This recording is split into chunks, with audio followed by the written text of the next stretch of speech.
I know it came out a while ago, but I just got around to playing it this week, kind of. Oh, really? I mean, with all the big releases that were coming out, you know, the big stuff like story-based stuff. I love Peggle, but I haven't really checked out Peggle Knights just because I've been busy with that stuff. I don't know if you know this, but I consider myself the Peggle Grand Wizard, the whole one-up network. I've completed all the challenges in both Peggle, Peggle Extreme, which was the Half-Life one, and Peggle Knights. Wow. So you're kind of a Peggle noob. Well, I mean, I like the original Peggle. I'm no Grand Wizard, but I do enjoy Peggle. I did play a lot of Butterfly.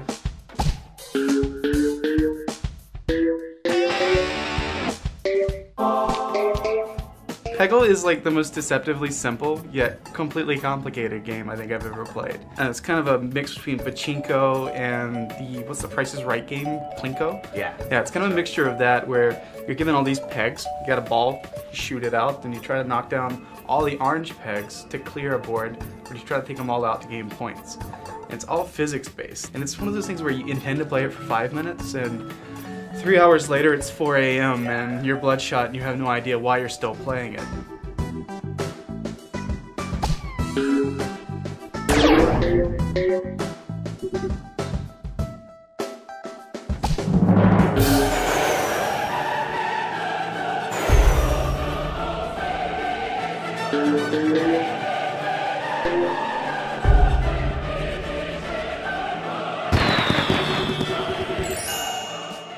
The rounds are so fast and like rewarding, all the noises and the lights and everything. As somebody who's really played everything that the original Peggle had to offer, what do you think about Knights in comparison? You know, it's more of an expansion pack than like a sequel in that I don't see any big differences. A lot of the same characters, power-ups, levels are obviously different, new levels, new unique designs. Some of them really, really complicated. Yeah. So there's nothing too much different. It's just nice to have more Peggle. More Peggle is always a good thing. One of the things I have noticed that's changed in the levels, and I mean maybe this is just something that I'm kind of making up, but compared to the original Peggle, it seems like the levels are designed a little better around the characters and their power-ups. For example, you have the levels with the power-ups that extend the hole that your thing can fall into. And for those levels, the blocks are set up, the pegs are set up in such a way that you kind of need those extra balls in order to like break through and get to where some of the orange pigs are hidden. No, I'd say you're right on the money there. It's much more iterated than the original Peggle. Some of the levels were designed just on aesthetics, and this one it's all built around the power-ups and using them effectively to be able to clear the level and move on to the next one. It's subtle, but I can tell that I'm thinking about it, thinking about how I'm going to use the power-ups more than I did in the original Peggle. Yeah, and it's always interesting. I think everyone that picks up and plays Peggle, they go through like this series where they hear about it and they're like, oh, that sounds dumb. They pick it up and play it for 5 minutes, and they just randomly are throwing balls around, and they'll clear through a couple of levels and get stuck. But eventually, they'll start to understand like how you can use it, bouncing off walls, making shots, timing it so that the bucket at the bottom is set up so the ball will drop into it. And I think that's really cool, and that to me, that's what I enjoy so much. It's such a thinking game, despite its like inherent simplicity.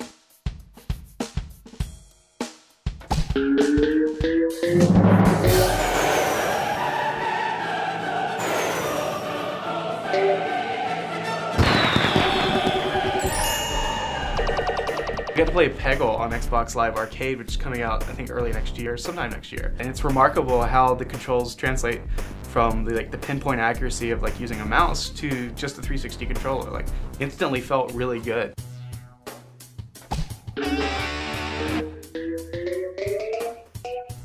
And on top of like using the stick to kind of aim, you can also use the R and L buttons to like kind of adjust it, sort of like the scroll wheel does on the mouse. Well, here's something that I'm worried about with the Xbox Live Arcade version. When I'm playing with the mouse, I will sometimes point at the peg I want in order to make sure I'm aiming at it directly.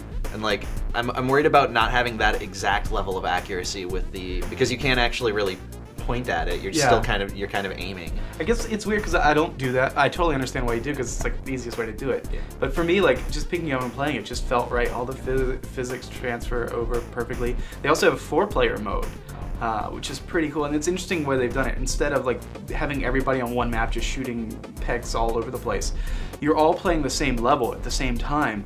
But they have like a little side area where you can see like a smaller version of everyone playing at the same time, and at the end of every single round or level you've cleared it has like a score meter that says how people scored and who had the highest score at the end of that round.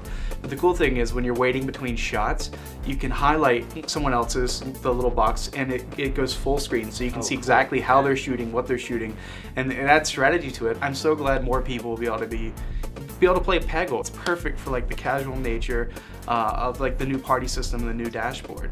And as far as like the levels in Peggle XBLA, are they direct ports of the original Peggle? Are they new levels? They have levels from the original Peggle, and they have levels from Peggle Knights. I wouldn't be shocked if they're a Microsoft, maybe Xbox exclusive DLC. It wouldn't shock me if there was a Master Chief level or something like that. I mean, like they did the Half-Life themed level, so it wouldn't be surprising to see them do like a Halo themed level or something. No, it makes perfect sense.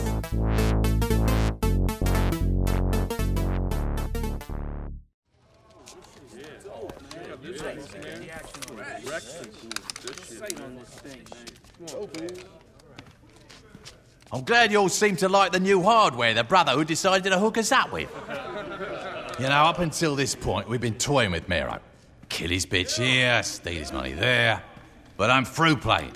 We know where he lives, we have his guns, and I say it's time we take that motherfucker out. What do you think?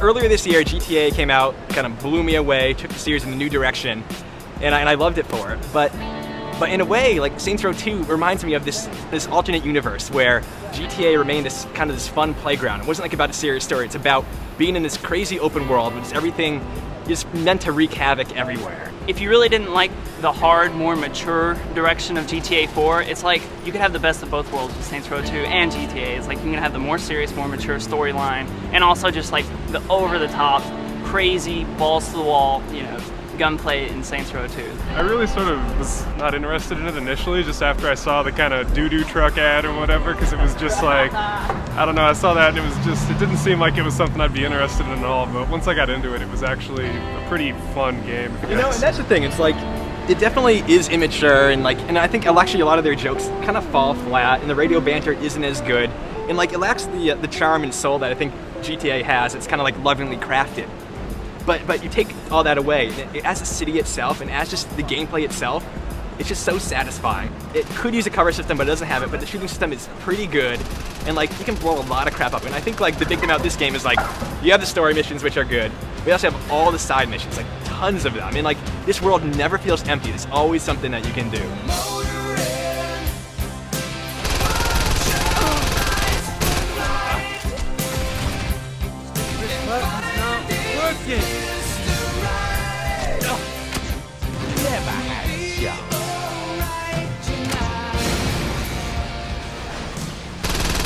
It was interesting the way that they tried to set themselves apart from the Grand Theft Auto games, where their version of the vigilante missions are basically like you're going around filming episodes of like Cops, where you got like this cameraman in the background and you're basically running around chasing down criminals, but they disguise it with the guise of like, oh, you got this camera crew with you and they have so much tape footage to film. You know, just little things like that are really, you know, make it different enough to where it's not just a pure GTA clone. I definitely feel like it's the details that sort of make the game what it is. Like, there's a lot of stuff that I think GTA 4 should definitely pick up on from the game, like the cruise control option when you're driving the car for the shooting. That's amazing. It should be, you know, standard in all like sandbox games. And the garage where you could store your car, that really got me too. How you could spend all this time and money making a car, and then once it was together, you could just store it in the garage. So if you like drove it into a lake or blew it up, it was always there waiting for you again. It wasn't just like a huge waste. One thing I liked about the GTA San Andreas the most was the whole like gang aspect. I just loved it. I loved the 90s gangster vibe. And in Saints Row, like once you gain enough respect, you can have 3 of your homies running around with you on any of the missions and your co-op buddy. The constant co-op you can do like throughout the game, that's probably his biggest success, I think, you know, because like online in an open world, it's kind of like Crackdown, just where like it's just so much more fun to play with a friend. It makes it a little bit easier too, but you know, you're just there to have fun. You mentioned Crackdown, that was definitely something that came to mind too, because I mean the game just does make you feel powerful. Like GTA 4, if you get a bunch of guys on you, you're probably gonna die. And then from the very first mission in Saints Row, where you're like breaking out of the prison, it's like you walk out and there's like 100 cops with like cars waiting for you, and you're like, oh god, because you come into it thinking like it's GTA 4. But then it's not. You just walk up and you just kill all of them.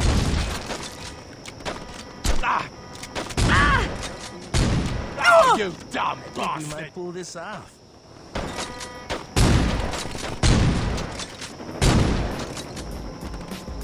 I'm authorized to use one. I guess if there was one downside, I sort of felt like you mentioned earlier how you said it sort of lacks a soul, but I sort of feel that, I mean, it's like that, and that it has like a greatest hits album feel to it, and that there's a lot of good stuff in there, but it just doesn't sort of come together as like its own whole package. Like, it has its own character and its idea, but it sort of feels more like a fun video game to play. Like, the story really didn't grab me at any point, and a lot of the other stuff was just come in and have fun, but it wasn't kind of like a narrative experience. You know, when I think about that versus GTA 4, I think GTA 4 is a better game and like has more gravity to it. It's a better story, and it's a game I would always choose over Saints Row. But that's if I have time. But like, if I just want like a quick snack, you know, if I want just a fun gameplay experience for like half an hour, I'll jump into Saints Row 2. You know, and it's like, I think it's kind of overlooked because of that. It's come out during a terrible time. You know, it's going to be so many other games are out there. But really, I had a lot of fun with it. You know, I never imagined I would. But just between the co-op and just this great city, I was really impressed with it.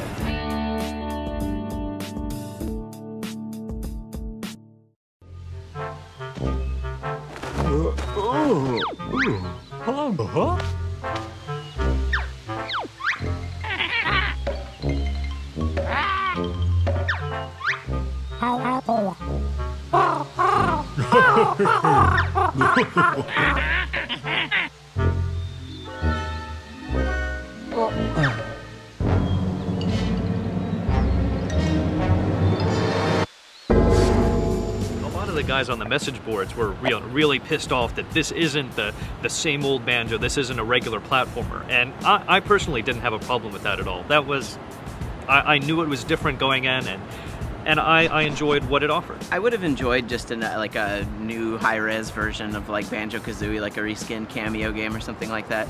That would have been really cool to me, but I thought that this was also like them taking a totally different path, and I think that it's totally different, but at the same time it still feels the same in a way, because there are still platforming elements to it. It's just like when you're doing platforming, you're doing it in a vehicle.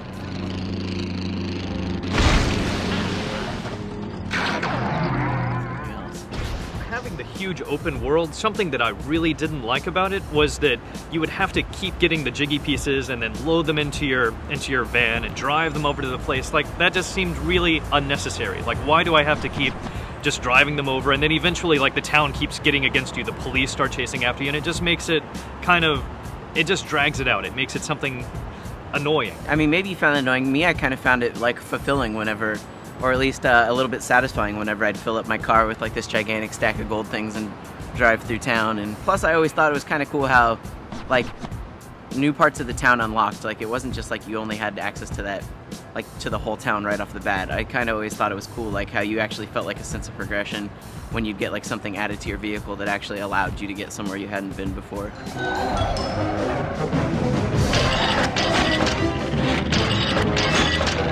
Vehicle creation is like the pinnacle of like everything, whether you're gonna like it or hate it. If you don't like doing the vehicle creation, the single player is gonna be totally crappy to you, and I mean, I think actually the multiplayer will be even worse to you, because multiplayer especially, I think it's important to make your own vehicles for it. The vehicle creation really didn't do it for me.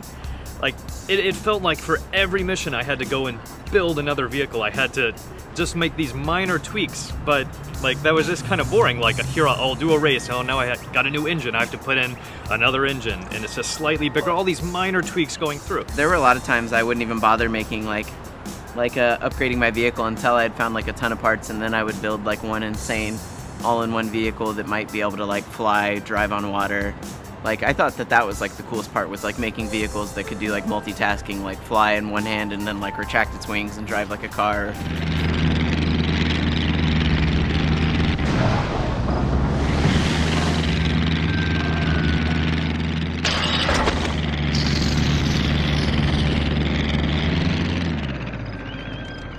I just kept on adapting like one vehicle the whole time.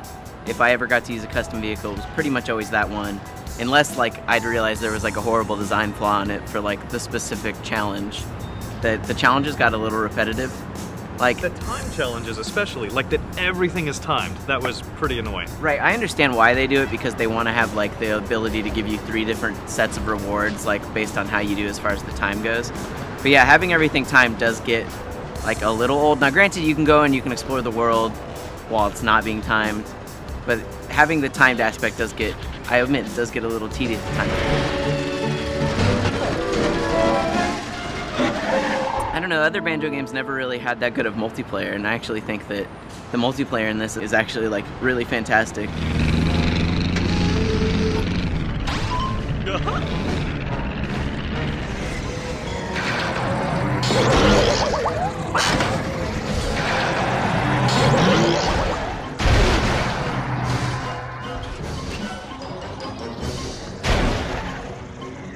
I think the multiplayer like shows just like, it can show you totally like how two people think totally like opposite of one another about accomplishing the same goals. And I actually think that that's cool. Like, it would be really interesting for people that like live with other people that are playing the game like I do, because you can see like, even when I was watching you play, like the way you would design vehicles was like never at all like mine. Like my vehicles would always be based around like a four-wheel concept with wings. Like that was like what went into mine, and I'd look at you and you'd be building like these long column vehicles and stuff. Was everything you made pretty much your own creation? Because I tried using blueprints going through. About halfway through the game, the blueprints started becoming completely useless, and I just had to make everything on my own. Yeah, I used blueprints at first, early on. I even actually just used some of like the early racers and stuff when I didn't know any better. And yeah, I tried building stuff completely on my own, but I'd always find like my vehicles weren't quite balanced right and they'd spin out. So yeah, a lot of times I did end up starting with a blueprint, and then like at least leaving like the wheelbase size and stuff that they had established as like a good physics wheelbase, and then building from there. It was annoying that it wouldn't tell you if your vehicle was completely broken. Like, you could leave out the engine, and unless you go to test it, or until you try to drive it, push the button, and you go nowhere. As long as a vehicle has some form of engine, some form of fuel, and some way of moving forward, like a propeller or a wheel, you're good to go. And then from there, you kind of, yeah, it is a trial and error thing, I guess. Because I didn't always know like what would make it better. Like, I would throw on a couple thrusters, and it would seem like when I start to play it, it would definitely go faster. But the speed dial that it was telling me, it didn't say anything different.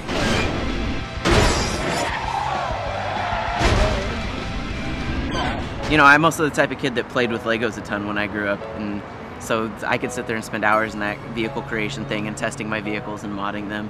I would have liked a little more customization with the vehicles. It felt like all of the blocks looked pretty much the same. Like, you can only kind of paint one color. It always has that kind of gray color underneath. There weren't that many aesthetic things that you could do to kind of make your vehicle stand out. It was really hard to make like something like a, I don't know, on par with like the Little Big Planet editor or something like that, or even like other games like Forza let you totally mess with the paint job and stuff like that. There isn't really anything like that, but I also think that, I guess, just the ability to make a vehicle with all the crazy components that it does and all the weapons it does, and to be able to test it on the fly, I guess I kind of forgive it for some of those customization shortcomings.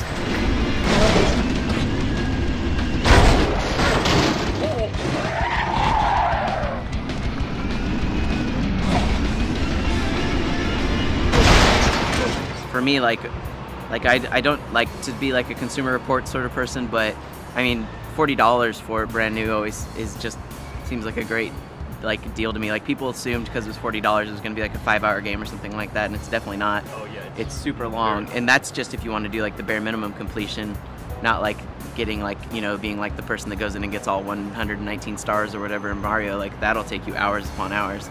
Not to mention multiplayer. I just think there's like a ton of value there for the price.